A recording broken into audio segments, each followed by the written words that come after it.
Hello everyone, जय जगन्नाथ। आज मु बनैबी बिना पियाज रसुण रे गोटे नुआ आइटम। मुझे बनैबी छेना बल तरकारी। देखंतु केमती कौन मु बनाऊँगी। एठी मु छेना को छिंडेकी नहीं जाइए गोटे पात्र रे। एठी मु टिके मैदा पकईदेली, से टिके घी पकईदेली गोटे चामच। एठी लंका गुंड गोटे चामच पकईदेली। एठी मु गरम मसला गोटे चामच पकईदेली, लुण गोटे चामच पकईदेली। ताकू एबे सब जाक मिसेइकरी गोलई देवी भल भाବରେ। ये देखो भलसे गोलैकरी एबे ताकू गोल गोल सेप करनेबी, एमती छोट छोट करनेबे। एबे सब गुड़ाक मु सेमती करनी गली।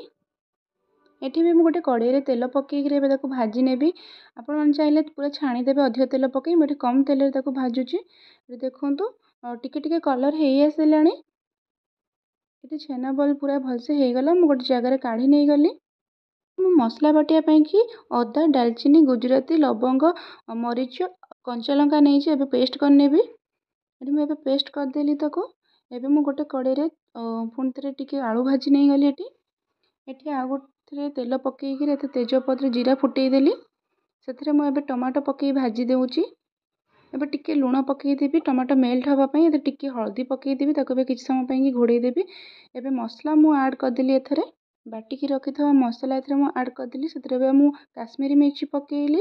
एठी धनिया गुंड पकईदेली। एठी धनिया गुंड ऐड कर सारा पर ताको एबे भलसे गोळई नै गली। देखंतु एटा भलसे टिके कसी देली। एबे आउ टिके हल्दी लुण पकईदेली, टिके सेथरे चीनी पकईदेली टिके फ्लेवर आसिया पई कि। आउ टिके समय घोड़ई देवी याको। देखंतु किछि समय पर एबे घोड़ई करी काढी देला पर एठी मु आलू पकईदेली। एथरे कसुरी मेथी पकईदेली। एबे सेथरे पानी देई दोउची। एबे देखंतु फुटी आसिलानी। एथरे एबे मु छेना बॉल छाड़ी नेबी।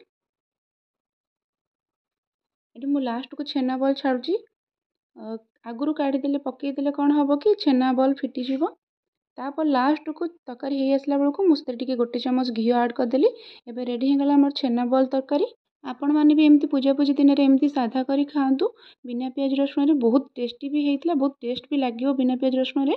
आशा करुँच आपण मानक नुआ रेसिपीटी भल लगी। रेसिपीटी भल लगी भिडियोटी भल लगी लाइक शेयर सब्सक्राइब करेंगे, कमेंट करेंगे। रोचे जय जगन्नाथ।